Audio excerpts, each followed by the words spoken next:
신앙 고백하시겠습니다. 전능하사 천지를 만드신 하나님 아버지를 내가 믿사오며 그 외아들 우리 주 예수 그리스도를 믿사오니 이는 성령으로 잉태하사 동정녀 발견하시고 본디오 빌라도에게 고난을 받으사 십자가에 못 박혀 죽으시고 장사한 지 사흘 만에 죽은 자 가운데서 다시 하나님 우편에 계시다가 저리로서 산자와 죽은 자를 심판으로 오시리라. 성령을 믿사오며 거룩한 공예와 것과 죄를 사하여 주시는 것과 몸이 다히 사는 것과 영원히 사는 것을 믿사옵나이다. 아멘. 시편 20편 1절로 5절 말씀입니다. 제가 먼저 1절 봤습니다. 환난 날에 여호와께서 내게 응답하시고 야곱의 하나님의 이름이 너를 높이 드시며 내 모든 소재를 기억하시며 내 번제를 받아주시기를 원하노라.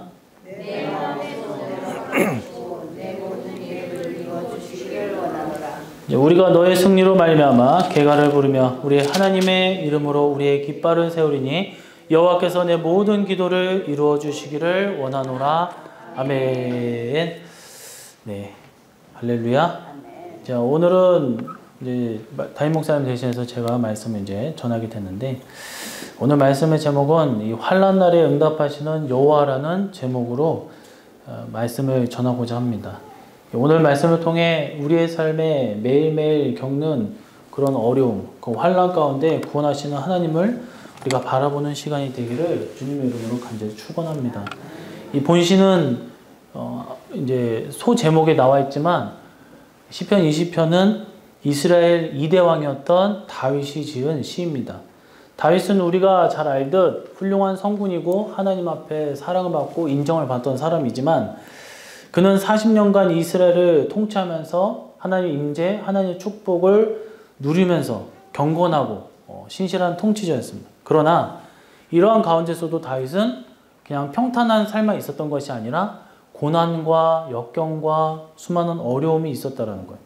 왕이 되기 전 뭐 억울하기도 하고, 또 그래서 사울에게 쫓김을 당하고 어떤 끔찍한 위기를 겪기도 하고, 블레셋 사람들에게 또 도망을 치기도 하고, 가정적으로도 본인이 잘못해서 위기를 얻기도 하고, 그러면서 그런 어려움이 있었는데, 보면 다윗만 과연 그랬겠냐? 그렇지 않죠. 누구나 인생 중 환난을 당하게 되어 있습니다. 또 힘든 일이 없을 수가 없다라는 거죠. 그래서 우리는 이런 것을 보았을 때 세상 사람들은 그 위기를 뭐 자기 어떻게 노력으로 자신의 어떤 뭐 계획과 행동과 생각으로 그것을 하나씩 해결해 나가려고 애쓰지만, 물론 일반 은총 가운데 우리 믿는 자들도 우리의 노력과 또한 어떤 우리의 헌신이 있어야 돼요. 하지만 오늘 말씀에서는 환난 날에 분명히 하나님께 우리가 의지하며 하나님 앞에 우리가 나아갈 때에 환난 날에 응답하시는 여호와의 모습을 바라볼 수 있다라고 나오고 있습니다. 그래서 다윗처럼 형통하며 축복된 삶을 살기 위해 하나님께서는 환난 중에 믿는 자들에게 우리에게 어떻게 응답하시는지 우리가 함께 말씀을 살펴볼 때에 하나님의 응답 그리고 도움을 어떻게 구해야 될지를 우리가 함께 깨달으며 살펴보기를 간절히 축원합니다. 자, 첫 번째로 보니까 환난 날에 하나님께서 응답하시는 첫 번째 특징 보면 성소에서 도와주신다라고 나와 있어요. 2절의 말씀에 보니까 성소에서 너를 도와주시고 시온에서 너를 붙드시며 라고 얘기를 하고 있어요. 여기서 성소에서 도와주신다 그럴 때 본문이 성소는 히브리어로 코데시라는 단어를 씁니다. 그러니까 분리되다, 거룩하다, 또 신성함을 의미하고 있어요. 그러니까 왜 성소가 분리되는 곳이고 당연히 거룩하고 신성한 곳이지만 거기에 보면 분리되었더래요. 분리되고 거룩하고 또 신성한 곳이다. 이유가 뭐예요? 여기서는 분리됐다 해서 딱 나눠졌다라는 것이 아니라 바로 하나님이 임재하고 계시기 때문이라는 거예요. 성소라는 것은 문자적으로 다윗이 시온산에 세운 장막을 뜻하고 있어요. 거기에 뭐가 있어요? 언약궤가 있다라는 거예요. 하나님의 궤가 있다라는 거예요. 그리고 다윗은 여기서 성소, 즉 시온산의 성막에 나아가 매일같이 기도하고 예배함으로 하나님의 도움을 체험했다라는 거예요. 그래서 여기서 성소란 결국 구약에 있던 성소가 신약으로 오면서 교회가 만들어지는 거고, 오늘날 지속적으로 이 땅에 있는 교회들, 우리 교회를 포함해서 건강한 교회, 올바른 교회를 나타내고 있다는 거예요. 거기에 법계, 언약계가 있다는 것은 우리는 언약계가 없는데 어떻게 되는 거야? 그게 아니라 하나님의 말씀, 그 자체이신 예수님이 임재하시고 예수님의 머리를 두고 몸된 예수님의 성전을 나타내고 있다는 거예요. 그러니까 예수님이 교회 가운데 좌정하시고 예수님으로 인해 우리가 은혜를 받고 도움을 받게 됨을 뜻하고 있다는 거예요. 그러니까 이처럼 성소에서 도와주신다는 것은 교회를 통해서 우리를 도와주신다는 것을 나타내고 있다는 거예요. 이처럼 성소에서 도와주신다는 것은 우리가 교회로 말미암아 교회 안에서 은혜를 구하고 교회에 축복이 있다라고 다시 한번 말씀을 드릴 수 있다는 거예요. 성소라는 것은 그냥 어떻게 보면 어떤 사물적인, 우리가 시각적으로 물질적으로 어떤 설치물, 장소를 뜻하는 것이지만 그것에서 벗어나서 사실상 하나님의 그 임재와 그 축복이 깃든 그 도움 자체를 의미한다는 거예요. 또한 하나님의 백성들인 이스라엘의 삶의 중심이 되기도 했다는 거예요. 그러니까 성소의 의미는 그 역사를 보면 이스라엘의 구체적 역사는 광야에서 시작해요. 광야. 그러니까 출애굽을 하고 광야 생활을 한다는 거예요. 그래서 어떻게 보면 이제 영적인 의미에서 이스라엘 사람들은 그 경작이라 하잖아요. 농사를 지면 땅을 정착하는 삶을 사는. 그러나 하나님은 그것을 허락하지 않으셨어요.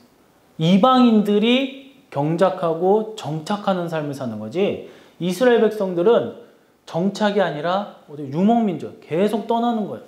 하나님이 멈추라고 하면 거기에 멈추는 거고, 하나님이 이동하라면 이동하는 거예요. 언제까지요? 가나안 땅, 젖과 꿀이 흐르는 그 약속의 땅에 들어갈 때까지, 땅의 유업을 받을 때까지.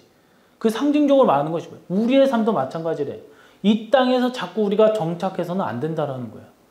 이 땅에서 더 많은 것을 쌓기 위해서 애쓰고 이 땅에서 더 많은 것을 갖기 위해서 애쓰는 것이 아니야.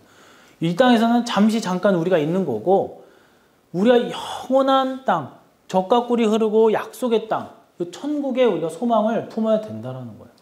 얼마 전에 뉴스를 보니까 그 테슬라의 일론 머스크랑 그 페이스북의, 이제 메타죠, 이름 바꿨는데, 페이스북의 그 CEO 있잖아요. 그 CEO 이름 뭐였지? 이름 생각이 안 나는데. 뭐 재산이 얼마가 늘어났대요. 그래서 늘어났는데 보면 저는 10만 원 늘어나는 것도 와 막 이렇게 할 텐데, 뭐 몇십 조가 늘어났다고 그래도 두 사람 뭐 한 10조 이상, 뭐 20조 이렇게. 대체 그 20조는 뭐고 10조는 대체 뭘까? 얼마나 대단한 사람들입니까? 그러나 10조가 있든 뭐 1000조가 있든 뭐 만조가 있습니까? 뭐가 있든 간에 중요한 건 딱 죽으면 뭐 후손들한테 가든 뭐 기부를 하든, 중요한 것은 나는 세상말로 그 1원 한 푼도 그것을 갖고 갈 수 없다라는 거예요. 그래서 이스라엘 민족은 광야 생활로 해서 쭉 계속 유랑을 했다는 거예요.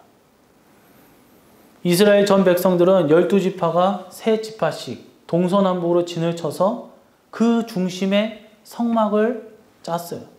이스라엘은 광야 40년을 행진하면서 항상 잊지 않는 게 있어요. 그 중심에 있는 것이 뭐야? 바로 성막이었다는 거예요. 성막에 임한 불기둥, 구름 기둥으로 인하여 움직일 수 있었다는 거예요. 이처럼 이스라엘 백성들은 성막 중심으로 살았다는 거예요. 출애굽기 40장 36절 38절의 말씀을 보면 이 구름이 성막 위에서 떠오를 때에는 이스라엘 자손이 그 모든 행진하는 길에 앞으로 나아갔다라고 얘기했어요. 그리고 구름이 떠오르지 않을 때는 떠오르는 날까지 나아가지 아니하였다고 했어요. 그러니까 구름이 뭐예요? 그냥 자연의 어떤 구름이 아니라 하나님을 상징하고 있다는 거예요.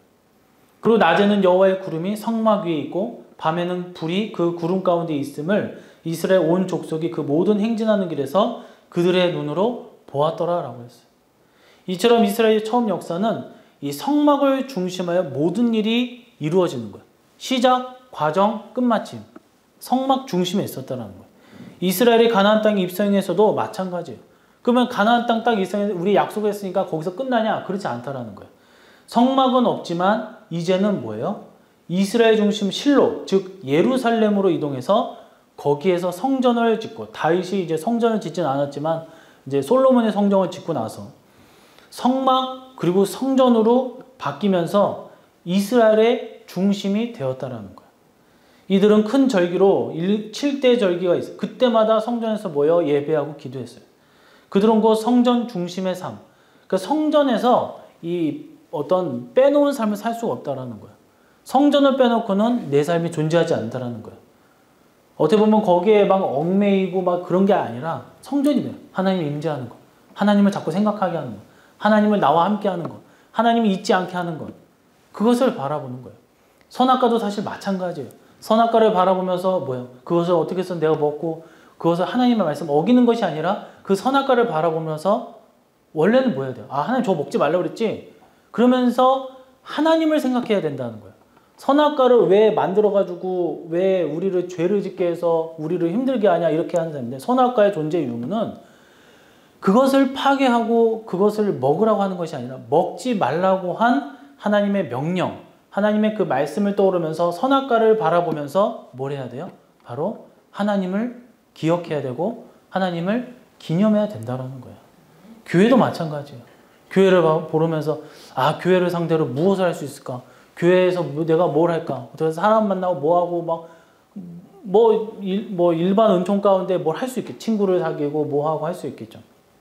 하지만 중요한 것은 가장 첫 번째는 교회를 바라보면서 이스라엘 민족처럼 또 오늘 언급된 다윗처럼 중요한 것은 하나님을 바라볼 수 있는 삶과 또 영적인 눈이 열려 있어야 된다는 거예요. 요셉 게이보라는 사람이 있습니다. 그는 이제는 이제 체코와 슬로바키아가 이제 나눠졌지만 옛날에 이제 그런 소련 뭐 공산 체제였을 때는 체코슬로바키아 이제 하나였잖아요. 그곳에서 이제 목회 활동했던 목사입니다. 그는 종교를 멸시하는 이 공산 체제 속에서 신앙생활을 할 수밖에 없었는데, 그의 아버지는 학교에서 공산주의 사상을 가르치는 교사였고, 또 어머니는 예수님을 잘 믿었던 독실한 신자였어요. 요셉은 주일마다 아침 일찍 일어나 어머니와 함께 손을 잡고 기차로 무려 3시간 거리에 있는 이 교회에 가서 예배를 드렸다고 합니다. 그러니까 요셉의 신앙은 어머니의 손을 잡고 기차로 3시간 거리에 있는 교회에 다니면서 굳게 다지게 됐다는 거예요. 이 신앙이 결국에는 공산 치하 속에서도 굴하지 아니하고 신앙을 잃지 않고 믿음으로 살며 심지어 목회 활동까지 감당했다는 거예요. 죽을 수도 있는 거예요. 그럼에도 불구하고 자신의 신념 그리고 자신의 신앙을 공산주의 국가 안에서 말씀을 선포했다는 거예요. 죽음이죠. 사랑하는 성도 여러분, 우리의 신앙생활은 교회의 중심성을 가질 때, 지킬 때에 바로 세워질 수가 있습니다. 우리의 삶, 우리의 신앙은 일주일을 살아가면서 우리는 어떻게 살아가고 있나요? 교회 예배에 출석하는 것을 우리는 어떻게 받아들이고 있고 또 어떻게 하고 있나요? 혹 형편이 좋지 않으면 교회 그냥 오늘 한번 빠지지, 오늘 내가 좀 힘드니까 좀 다음에 가야 되지, 이런 식으로 하는 경우가 있어요. 제가 옛날에 이제 신학교를 이제 다닐 때 기숙사 생활도 하고 이제 뭐 출퇴근도 하고 그랬는데, 보면 교육자 다 이제 대부분 물론 이제 아닌 경우도 있어요. 다 교육자예요. 교회에서 이제 외부 사역을 하기도 하고, 그런데 이제 수요일, 금요일, 그 토요일, 주일 보통 이제 파트가 있고 전임이 있는데, 파트는 이제 수요일, 금요일, 토요일, 주일 이렇게 가는데 수요일 날 참석 안 하는 경우도 있어요. 그럼 참석을 안 하면 교회를 가야 되잖아요. 교회를 안 가는 경우가 많아요. 교육자들이. 그런 거 보면서 일반 성도들은 교회를 가고 있는데 이 미래의 그 목회자들, 또 그것을 준비하는 예비하는 그런 이 전도사들이 그런 모습을 봤을 때 정말 안타깝다라는 생각이 드는 거예요. 그러니까 그들을 비하하고 이런 것이 아니라 성도들에게는 수요일 예배 나오세요. 금요철에 나오세요. 뭐 이렇게 새벽 예배 나오세요. 주일 예배 나오세요 얘기하는데, 본인들은 딱 수요일 내가 안 나와도 된다고 했으니까 그러면은 그 근처 교회를 가든지 해야 되는데 집에서 또 기숙사에서 쉬는 걸 보면서 참 어떻게 보면 뭐하러 하나 이런 생각이 드는 거예요. 왜냐하면 뭐 한 번은 빠질 수 있어요. 그런데 그렇게 매번 빠진 그 일주일에 그 한 번, 뭐 나중에는 목회자 되면은 참석하겠죠. 하지만 내 삶에 기록되었을, 과거에 기록됐을 때 나는 안 간 자가 됩니다. 나는 잊어버릴 수 있어요. 저는 저도 지인이, 친구들이 기억 못할 수도 있어요. 근데 하나님은 기억하고 계신다는 거예요. 사소한 거 하나하나. 그 믿음에 어떻게 보면 정말 딱 어떤 그 고난과 어떤 위기가 찾아왔을 때 우리의 믿음의 선택도 중요하지만 평상시에 우리가 하는 작은 것 하나하나도 하나님은 그걸 보신다라는 거예요. 믿음이라는 것은 사실 위기 속에서 보여줘야 되는 그 위대한 믿음도 있지만 정말 사소하고 아무것도 아닌 그런 일반적인 생활 속에서도 보여줘야 되는 그런 믿음이 있다는 거예요. 우리는 하나님의 성전, 교회에 출석하는 것, 예배를 드리는 것을 귀하게 여기시기를 간절히 소망합니다. 왜 그렇습니까? 그 속에서 예수님을 볼 수가 있는 거예요. 그 속에서 하나님을 만날 수가 있는 거예요. 그리스도인들에게 있어서 집은 물론 이 땅에서의 일반 은총 안에서는 집은 당연히 여러분 각자의 집이죠. 하지만 영적인 측면에서는 그리스도의 집은 교회예요. 그리고 일터는 세상이에요. 그렇기 때문에 우리는 뭐예요? 늘 교회를 우리의 진정한 쉼을 얻기 위해서는 집으로 가야 된다는 거예요. 교회로 가야 된다는 거예요. 그래서 그 교회를 사랑하시고 사모하는 우리 성도님들이 되시기를 간절히 소망합니다. 소망할 때에 성소에서 도와주신다는 하나님의 말씀 가운데 늘 교회 안에서 성소에서 도움을 받으시기를 간절히 축원합니다. 두 번째입니다. 하나님께서는 환난 날에 어떻게 응답하시는가 우리 살펴보는데 첫째로 성소에서 도와주신다. 교회에서 도와주신다. 두 번째는 모든 소재를 기억하신다라고 했어요. 3절에 보면 내 모든 소재를 기억하시며 내 번제를 받아주시기를 원하노라. 여기서 기억하신다라고 하는 것은 예배를 잊지 않으신다라는 거예요. 그러면 기억하시며로 번역된 히브리 원문표는 자카르라는 단어를 씁니다. 이는 기억하다, 기록되다, 언급되다. 그래서 여기서 드리는 소제는 희생 제물과 더불어 드리는 제사이면서 통상적인 그런 제사와는 구별되는 이 특별한 목적을 갖고 드리는 제사라고 할 수 있어요. 이는 뭐냐면 전쟁에 나가기 전에 이스라엘이 자신들의 그 운명, 이 기독교인은 운명이란 말을 쓰지 않죠. 근데 이제 그냥 적절하게 비유를 쓰면 자신들의 운명, 그것을 자신들의 어떤 생명을 하나님께 맡기고 승리를 기원하는 의미에서 드리는 거예요. 그래서 즉, 이 전쟁에서 내가 싸울 때에 승리할 수 있게 도와주시옵소서라고 얘기를 한다는 거예요. 그래서 이를 기억하신다는 것은 그들의 예배를 기쁘게 받으시고 그들에게 은혜를 베푸신다는 의미가 담겨져 있습니다. 그래서 요한복음 4장 23절의 말씀을 보면 예배에 대해서 나온다는 거예요. 예배에 대해서. 보면 아버지께 참되고 예배하는 자들은 영과 진리로 예배할 때가 오나니 곧 이때라. 아버지께서는 자기에게 이렇게 예배하는 자들을 찾으시느니라 라고 얘기했어요. 그럼 뭐예요? 우리가 똑같이 365일 뭐 52주라고 얘기하잖아요. 그러면은 주일 예배만 얘기해 보도록 할게요. 그러면 52번을 주일 예배를 드려요. 오후 예배도 아니고 주일 오전 예배를 드릴게요.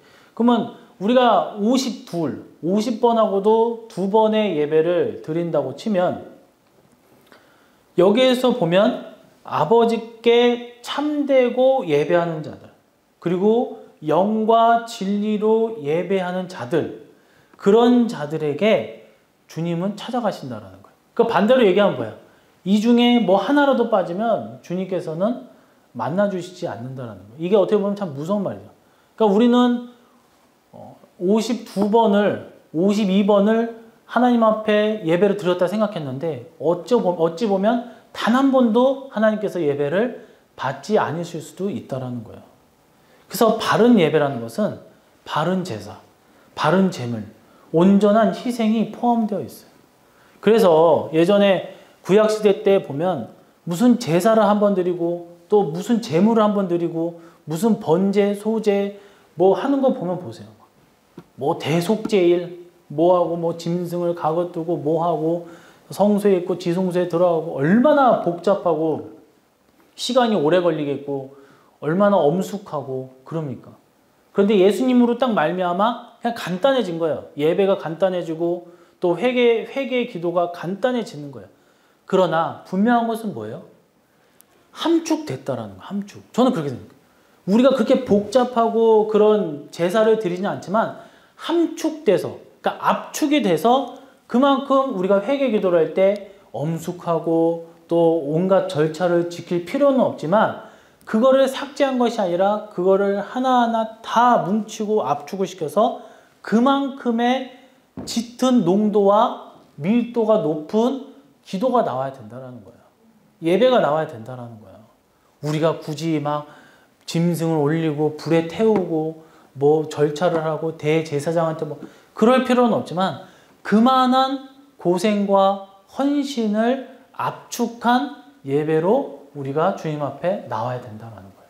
그럴 때에 주님께서 받으실 만한 예배와 예배자가 된다는 거예요. 그래서 영과 진리라는 것은 말씀과 성령님으로 드려지는 예배로 규정되는 거예요. 우리의 예배를 잊지 않으신다라고 기억하신다고 얘기하고 있어요. 그러니 우리가 진실되고 또한 우리의 온전하고 순전한 마음을 품지 않는다면 주님께서는 기억하시지 않는 거예요. 백날 예배하고 백날 기도를 드려도 그냥 혼자 떠드는 거고 헛소리하는 거고 그냥 취객처럼 그냥 그렇게 얘기를 하는 거예요. 주님은 듣지 않으신다는 거예요. 응답하시지 않는다는 거예요. 프랑스의 루이 14세에 있었던 시라라고 합니다. 이 주일만 되면 왕과 왕족들 그 가족들이 이제 어떤 교회를 가는데 어마어마한 인파들이 몰려 있는 거예요. 이때 예배를 집도했던 이 대주교가 궁금한 거예요. 이 많은 사람들이 과연 왕을 보기 위해서 교회에 오는 건지 아니면 정말 진정으로 예수님을 하나님을 만나뵙기 위해서 교회를 오는 건지 그게 궁금했어요. 그래서 광고를 했어요. 다음 주에는 왕이 오지 못할 것 같다. 그래서 이제 다음 주가 딱 됐을 때 루이 14세가 예배를 드리러 왔는데 성도들이 없다라는 거예요. 이게 어떻게 된 거냐 하니까 그렇게 광고를 했다라는 거예요. 다음 주에는 왕께서 못 오신다. 이것이 시사하는 바가 무엇입니까? 그러니까 사람들은 다 그리스도인이라고 하고 다 믿는 자라고 하지만 그 중에서는 그 마음속에는 하나님이 없는 거예요. 예수님이 없는 거예요. 다른 것을 보기 위해서, 다른 것을 얻기 위해서 그렇게 교회를 다니는 사람들이 허다하다라는 거예요. 언급하지 않았지만 어떤 큰 교회에서는 많은 사람들이, 많은 성도들이 그 교회에 다 옮기는 거예요. 왜요? 거기에 막 고위 관료들이 있고 또 뭐 사자 들어가는 사람들이 많이 있고 자녀들이 있어요. 왜요? 거기 가서 자녀들을 어렸을 때부터 연결시켜줘가지고 인맥 형성해서 나중에 결혼하면 이제 신분 상승시키기 위해서 교회를 그런 식으로 이용을 한다라는 거예요.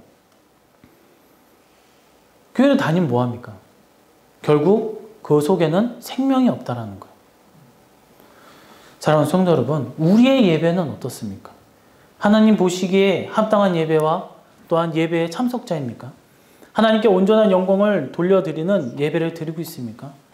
모쪼록 우리 성도님들은 정말 오늘 말씀처럼 신령과 진정으로 살아있는 예배를 끊임없이 드릴 때 주님께서 반드시 받으실 만한 그 예배를 산 제단을 쌓으시기를 주님의 이름으로 간절히 축원합니다. 세 번째입니다. 첫 번째는 환난날에 어떻게 도와주시는가? 성소에서 즉 교회에서 도와준다 그랬어요. 두 번째로는 모든 소재를 기억하신다 그랬어요. 이는 진정으로 드려지는 예배를 기억하신다라는 거예요. 그러면 이 기억하시는 것과 도와주시는 것은 무엇이냐? 세 번째가 나오죠. 세 번째 5절에 보면 우리가 너로 승리로 말미암아 개가를 부르며 우리 하나님의 이름으로 우리의 깃발을 세우리니 여호와께서 내 모든 기도를 이루어 주시기를 원하노라. 모든 기도를 이루어 주신다라고 마지막 세 번째입니다. 그러니까 두 번째는 모든 소재를 기억한다는 것은 예배로, 번제로, 제사로 우리가 그것을 아까 얘기했지만 전쟁의 승리를 기념하는 거고 기원한다고 그랬어요. 그랬을 때에 예배 진정과 신령과 진정한 예배를 드릴 때 모든 기도를 들어주시고 이루어 주신다라고 주님께서는 약속하셨다는 거예요. 여기서 이루어 주시기를 이라는 이 표현을 번역한 히브리어 오면은 말레라는 단어를 씁니다. 말레는 채우다, 완성하다, 만족시키다라는 뜻을 갖고 있어요. 그러니까 우리의 삶에는 너무나 많은 문제들이 있어요. 문제가 없는 사람들이 없어요. 뭐 소위 말하는 재벌가들 또 뭐 일반 뭐 평민이라 좀 그렇고 그냥 일반 사람들 중산층 뭐 다 누구나 할 것 없이 막 서로 막 대통령 되기 위해서 국회의원 되기 위해서 무슨 장관 되기 위해서 하지만 얼마나 욕을 많이 하고 또 그 자리에서 또 얼마나 스트레스를 많이 받겠습니까? 모든 사람은 다 삶에 문제가 있고 고난이 있고 고통이 있어요. 이를 인하여 우리가 해야 할 일은 바로 기도입니다. 오늘 시편을 기록한 다윗도 마찬가지였어요. 다윗은 무수한 그런 고난과 고통을 마주하면서 살았어요. 그런데 다윗은 그 고난의 때마다 뭐 했어요? 아, 어떻게 하면은 내가 뭘 해볼까? 소위 말하면 그 짱구를 굴린 게 아니에요. 머리를 굴린 게 아니고 막 장관들 부르고 뭐 장군을 불러서 뭐 해결하려고 그런 것이 아니라 어떻게 하면 내가 이것을 할 수 있을까? 해결할 수 있을까? 승리할 수 있을까? 또 어떻게 하면 내가 이 문제를 풀어갈 수 있을까? 그것은 바로 하나님께 여쭈었다는 거예요. 기도했다라는 거예요. 그래서 사무엘상 23장 2절 4절 말씀 보면 성경 말씀 한번 띄워주시겠어요? 성경 말씀 띄워주세요. 좀 많이 있는 거 있을 거예요. 넘겨보시면. 그냥 넘기세요, 그냥. 또 넘겨주세요. 계속 넘겨주세요. 이거, 전에, 예. 여기에 보면, 전에, 예. 2절에 보면, 이에 다윗이 여호와께 묻자와 이르되. 또 다윗이 여호와께 다시 묻자온대라고 했어요. 그리고 사무엘상 30장 8절에 보면, 다윗이 여호와께 물어 이르되. 그리고 사무엘하 2장 1절에 보니까 그 후에 다윗이 여호와께 물어 이르되. 또 19절에서는 다윗이 여호와께 물어 가로되. 이 후에도 계속 그러는 거예요. 그러니까 다윗은 뭐예요? 왕이었고 또 어떤 지도자였지만 그는 계속적으로 하나님 앞에 물어본 거예요. 하나님 어떻게 했으면 좋겠습니까? 하나님 제가 나아가야 되겠습니까? 하나님 제가 후퇴해야 되겠습니까? 멈춰야 되겠습니까? 어디로 가야 되겠습니까? 계속 물어보는 거예요. 그래서 우리가 여기서 알 수 있는 것은 뭐예요? 우리 성도들이 해야 되는 것은 하나님 앞에 계속적으로 물어야 된다는 거예요. 내가 무엇을 사업을 했으면 좋겠습니까? 하나님 내가 어떤 일을 했으면 좋겠습니까? 하나님 내가 이걸 그만뒀으면 좋겠습니까? 계속적으로 물어봐야 된다는 거예요. 세상 사람들과 우리가 다른 게 뭐예요? 사람들한테 물어봐요. 아, 이거 뭐 하면 좋겠나요? 저거 하면 좋겠나요? 내 생각을 놓고 내가 뭐라. 그런데 우리 믿는 자들은 하나님 앞에 내가 기도하는 거야. 이걸 해도 맞는 건가요? 내가 멈춰야 되나요? 근데 대부분은 어떻습니까? 내가 하고 싶은 거예요, 너무. 내 욕심이 있는 거예요. 그러다 보니까 우리가 항상 실수하는 게 뭐예요? 다 저질러 놓고 하나님 이거 되게 해주세요. 이러면 안 된다라는 거예요. 다윗은 이거 되게 해주세요. 이게 아니에요. 이거 해도 되겠습니까? 이거 해야 되는 겁니까? 이거 멈춰야 되는 겁니까? 그런데 우리가 믿는 자라고 얘기하는 사람들, 믿는 자다라고 얘기하지만 대부분의 사람들은 어떻게 합니까? 다 저질러 놓고 기도해 주세요. 안 되면 어떡할 거예요? 그러면 이제 하나님은 원망하는 거죠. 아, 그렇게 기도했는데. 그럼 하나님은 그러죠. 누가 하라고 그랬냐? 우리는 이 기도법을 반드시 숙지하고 계시기를 간절히 소망합니다. 다윗은 물어본 거예요. 이거 해야 됩니까? 하나님 이거 어떻게 해야 됩니까? 그랬을 때 다윗은 하나님께서 자신의 기도를 어때요? 들어주신다는 것에 확신을 느꼈다라는 거예요. 그렇게 늘 부르짖었다라는 거예요. 하나님이 원하시는 그런 기도를 할 때에 응답의 역사함이 있었다라는 거예요. 성경에서는 하나님을 언약의 하나님으로 확증하고 있어요. 다윗은 하나님이 언약에 신실하신 분이시며 자기 기도를 분명하게 들으시고 응답하심을 확신했어요. 여러분 또 얘기하지만 하나님이 다윗의 기도를 안 들어주신 거 하나 있어요. 저질러 놓고 도와달라고 한 거. 바세바와의 간음 사건으로 인해서 임신한 그 아이를 놓고 제발 좀 살려주세요. 안 된다 이거예요. 결국 죽잖아요. 안 된다 이거예요. 아, 내가 뭐 예를 들어서 그런 거 있잖아요. 바세바 불륜이잖아요. 불륜을 저질러도 되겠습니까? 이런 건 기도할 수도 있잖아요. 그런 걸 안 했잖아요. 죄라는 거 아니에요. 그럼 하나님이 그러죠. 하면 안 된다. 근데 묻지도 않고 저질러 버렸다. 저질른 거에 대해서 그 죄의 그 결과가 나왔을 때 하나님 제발 살려줘. 안 된다 이거. 그런 기도는 들어주시지 않는다라는 거예요. 그러나 올바른 기도는 결국 뭐예요? 기도로 회복해 주시고 기도로 응답해 주심을 우리는 믿어 의심치 마시기를 간절히 소망합니다. 야곱은 어떻습니까? 야곱의 기도를 보면 처절하고 끈질게 창세기 32장 24절의 말씀을 보니까 이제 모든 식구들을 다 이제 형 에서를 만난단 말이에요. 에서를 오늘날 보면 그 아프리카 보면 군벌들 있잖아요. 군벌들, 장군들. 그런 이제 에서가 그런 군벌 같은 이제 막 싸움도 잘하고 병사도 있었단 말이에요. 이제 에서를 이제 자기 이제 죽게 생겼어요. 그러니까 기도를 하기 시작합니다. 그런데 야곱은 홀로 남았더니 어떤 사람이 날이 새도록 야곱과 씨름하다가 이렇게 얘기를 하고 있어요. 어떤 사람, 여기서 이제 천사라고도 얘기하는데 밤새껏 하나님께 기도하였고 기도로 자신의 위기를 이겨냈다는 거예요. 기도를 하면서 하고 있는데 어떤 사람이 딱 나타나니까 저 사람 범상치 않은 거예요. 그래서 막 저 좀 도와주세요. 저 제발 좀 제 괴로움을 해결해 주세요. 그러니까 나라 그러니까 놓지 않겠다. 내 기도를 들어주실 때까지 내가 놓지 않겠다라는 거예요. 이 기도의 씨름을 했다라는 거예요. 심지어 그는 어떻게 되었습니까? 25절에 보니까 천사가 못 이겼겠습니까? 그럼에도 불구하고 야곱의 허벅지 관절 환도뼈라고 하잖아요. 그 사람 씨름을 이제 딱 쳐버리니까 이제 어긋났다 그랬어요. 뼈가 어긋났어요. 그만큼 간절히 매달리며 기도했어요. 바로 그 기도로 말미암아 옛사람이 죽고 결국 새 사람이 되는 거예요. 야곱은 뭐예요? 거짓말하는 자예요. 속이는 자예요. 사기꾼이에요. 그러나 이 사건을 통해서 이제는 그는 야곱 거짓말하는 자가 아니라 열조의 아버지인 이스라엘로 바뀌는 거예요. 더 이상 사람을 속이는 게 아니에요. 야곱이 인품이 좋습니까? 그렇지 않아요. 야곱은 성격이 그렇게 좋은 사람이 아니에요. 그러나 그가 새 사람이 되니까 비로소 이제는 이스라엘이라는 열조의 아버지가 되는 거예요. 열국의 아버지가 되었다라는 거예요. 12지파의 시조가 되었다라는 거예요. 그의 모든 위기가 해결되었고 모든 문제가 해결되었습니다. 이처럼 그리스도인들은 기도로 모든 위기와 문제 앞에 놓여져 있을 때 해결되는 역사가 있기를 간절히 소망합니다. 늘 기도해야 된다는 거예요. 위기 때, 고난 때, 문제 앞에 절실히 기도할 때에 기도로 말미암아 해결됨과 회복과 승리의 축복을 체험하시기를 주님의 이름으로 간절히 축원합니다. 말씀 맺도록 하겠습니다. 우리는 환난 날에 처했을 때 우리는 무엇보다 하나님의 은혜가 절실히 필요할 때입니다. 사람의 도움도 필요해요. 하지만 그 속에 사람 가운데 배후에는 또 하나님이 우리를 도와주시는 경우도 있어요. 하나님의 구원이 필요한 거예요. 그러면 어떻게 우리가 하나님의 그 은혜와 구원, 도움과 축복을 받을 수 있습니까? 첫 번째는 성소에서 도와주신다 했어요. 교회를 찾아가야 되는 거예요. 그리고 모든 소재를 기억하신다 했어요. 문제의 해결은 바로 예배예요.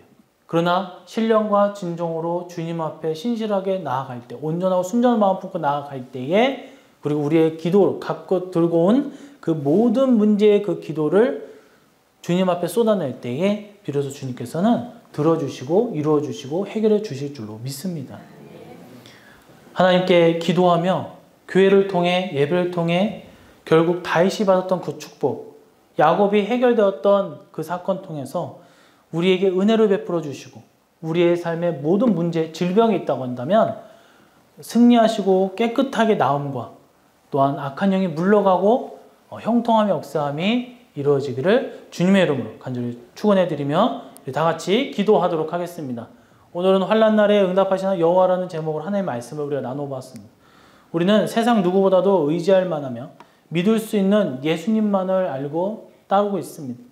성경과 말씀 속에 믿음의 선조들이 그리웠던 것처럼 우리에게 고난과 고통이 뒤따르는 사람이 있다 하더라도 세상 사람들이 하는 것이 아니라 여호와 하나님 앞에 주 예수 그리스도 앞에 모든 것을 내려놓고 교회로 또한 예배로 기도로 승리하게 해달라고 우리 교회가 더욱더 부흥함 그리고 재정 또 담임 목사님 직분자를 놓고 이 시간 말씀 생각하면서 주여 삼창 부르시고 기도하도록 하겠습니다. 주여! 우리를 위해 십자가 피 흘려시어 우리를 구원해 주시고 전능하시고 또한 우리를 너무나 잘 아시는 성부 하나님의 놀라우신 사랑과 또한 계획하심과 또 우리에게 내주하시고 우리를 날마다 좋은 것만 보여주시고 또 거룩한 길로 인도해 주시는 성령님의 그 인도하심으로 이 마지막 이 종말의 시대 속에서 늘 주님의 품 안에 교회 안에서 살게 하시고 또한 살아있는 받으실 만한 예배로 주님을 기쁘시게 하는 축복의 성도들,